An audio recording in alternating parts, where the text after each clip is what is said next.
हरे कृष्णा। राधे राधे। आप सभी को जय श्री कृष्ण। वैशाख मास कृष्ण पक्ष की बरुथनी एकादशी का महात्म्य। युधिष्ठिर ने पूछा, वासुदेव आपको नमस्कार है। वैशाख मास के कृष्ण पक्ष में किस नाम की एकादशी होती है, इसकी महिमा बताएं। भगवान श्री कृष्ण बोले, राजन, वैशाख कृष्ण पक्ष की एकादशी बरूथनी के नाम से प्रसिद्ध है। यह इस-लोक और परलोक में भी सौभाग्य प्रदान करने वाली है।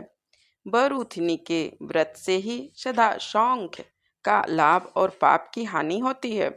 यह समस्त लोगों को भोग और मोक्ष प्रदान करने वाली है। बरूथनी के ही व्रत से मांधाता तथा धुंधुमार आदि अनेक राजा स्वर्लोक को प्राप्त हुए हैं। जो 10,000 वर्षों तक तपस्या करता है, उसके समान ही फल बरूथनी के व्रत से भी मनुष्य प्राप्त कर लेता है। नृपश्रेष्ठ, घोड़े के दान से हाथी का दान श्रेष्ठ है। भूमि दान उससे भी बड़ा है। भूमि दान से भी अधिक महत्व तिल का दान है। तिल दान से बढ़कर स्वर्ण दान और स्वर्ण दान से बढ़कर अन्न दान है, क्योंकि देवता, पितर तथा मनुष्यों को अन्न से भी तृप्ति होती है। विद्वान पुरुषों ने कन्यादान को भी अन्नदान के ही समान बताया। कन्यादान के तुल्य ही धेनु का दान है। यह साक्षात भगवान का कथन है। ऊपर बताए हुए सब दानों से बड़ा विद्यादान है। मनुष्य बरूथनी एकादशी का व्रत करके विद्यादान का भी फल प्राप्त कर लेता है। जो लोग पाप से मोहित होकर कन्या के धन से जीविका चलाते हैं, वे पुण्य का क्षय होने पर यातनामय नरक जाते हैं। अतः सर्वथा प्रयत्न करके कन्या के धन से बचना चाहिए।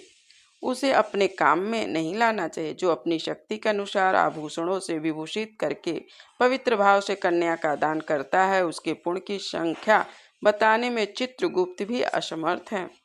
बरूथनी एकादशी करके भी मनुष्य उसी के समान फल प्राप्त करता है। व्रत करने वाला वैष्णव पुरुष 10वीं तिथि को कांस, उड़द, मसूर, चना, कोदो, शाक, मधु, दूसरे कान, 2 प्रकार भोजन तथा मैथुन, इन सब वस्तुओं का परित्याग कर दे।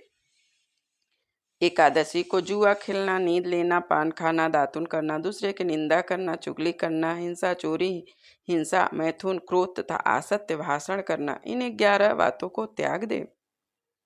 द्वादशी को कांस, उड़द, शराब, मधु, तेल, पत्तों से वार्तालाप, व्यायाम, परदेश गमन, 2 बार भोजन, मैथुन, बैल की पीठ पर सवारी और मसूर, इन 12 वस्तुओं का त्याग करे। राजन, इस विधि से बरूथनी एकादशी की जाती है। रात को जागरण करके जो भगवान मधुसूदन का पूजन करते हैं, वे सब पापों से मुक्त हो जाते हैं, परम गति को प्राप्त करते हैं। अतः पाप भीरु मनुष्यों पूर्ण प्रयत्न करके इस एकादशी का व्रत करना चाहिए।